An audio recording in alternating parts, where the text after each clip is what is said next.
शासन प्रशासन द्वारा चलाए जा रहे एंटी भूमाफिया अभियान बेटमा क्षेत्र में हाथी के दांत जैसा प्रतीत हो रहे हैं, जो खाने के कुछ और दिखाने के कुछ और होते हैं। बेटमा क्षेत्र में इंदौर के गोपाल मंदिर की करोड़ों रुपए की भूमि पर अवैध रूप से भूमाफियाओं द्वारा कब्जा कर रखा है, जिस पर शासन प्रशासन ने चुप्पी साध रखी है। बता दें कि कुछ दिन पहले कुछ पीड़ित किसानों द्वारा शासन प्रशासन से रास्ता खुलवाने को लेकर गुहार लगाई गई थी।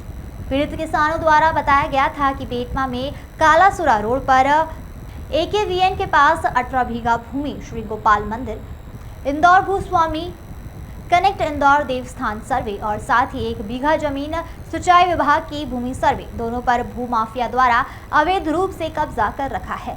भूमि के पीछे की जमीन के पीड़ित किसानों का जब रास्ता रोका गया तो उनके द्वारा तहसीलदार बेटमा और कलेक्टर इंदौर को शिकायत की गई।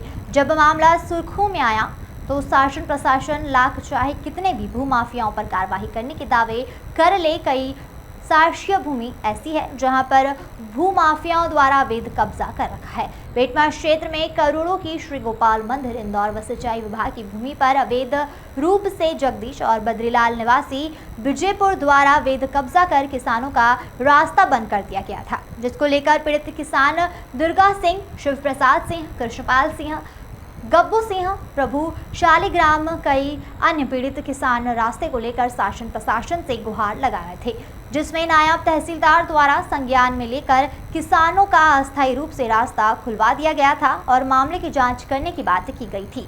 मगर महीनों बीत जाने के बाद भी मामले में कोई कार्रवाई नहीं की गई, जिसे लेकर देपालपुर विधानसभा के कांग्रेसी विधायक विशाल जगदीश पटेल द्वारा मुख्यमंत्री शिवराज सिंह चौहान और क्षेत्रीय अधिकारियों को आड़े हाथ लेते हुए कहा गया कि बीजेपी के बड़े नेताओं के संरक्षण के कारण क्षेत्र में मंदिर की भूमि भी सुरक्षित नहीं है, जिसकी अधिकारियों को जानकारी होने के बावजूद भी अधिकारियों ने आंखें मूंद रखी है और चुप्पी साध रखी है। निर्मल पेरुलिया की रिपोर्ट। ये आपका कहना था कि ये जो कालासुरा के पास में एक मंदिर है, गोपाल मंदिर है, ये जो ज़मीन है वो शासकीय ज़मीन है, मंदिर को दी गई थी। वो मंदिर उसकी पोजीशन में भी था उस लैंड की। कुछ समय पहले से, लगभग साल 6 महीने पहले से उस पर कुछ और लोगों ने कब्जा कर लिया। मेरे नॉलेज में आया था, मैं इसकी जांच करवा रहा हूँ लोकल तहसीलदार से, तो अर्लीस्ट उसमें क्लैरिटी जो आती है बताता हूँ। सर जी, एक मामला और जानकारी लगी है इसकी, और इस कलयुग के अंदर कहीं ना कहीं इतने पापी लोग इकट्ठे हो गए हैं जो भगवान की ज़मीन को भी नहीं छोड़ते हैं, जो भगवान को भी नहीं छोड़ते हैं। बड़ा दुर्भाग्य है कि इसी ज़मीन जो उस मंदिर के रख रखाव के लिए बुज़ुर्गों ने जो दान करी थी, ऐसी ज़मीनों के ऊपर लोग कब्जा कर रहे हैं। ये शर्म की बात है। और मुझे जैसे ही आप लोगों ने संज्ञान में डाला, निश्चित तौर पर मैं आज ही कलेक्टर साहब से बात करके इसका कहीं ना कहीं उचित निराकरण कराएंगे।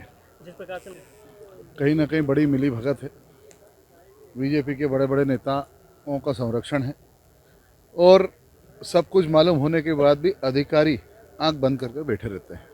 कहीं ना कहीं एक बड़ा प्रेशर उनके पास बीजेपी के नेताओं का रहता है। यही एक बेसिक कारण है जो भगवान की ज़मीन भी कब्जे हो जाती है।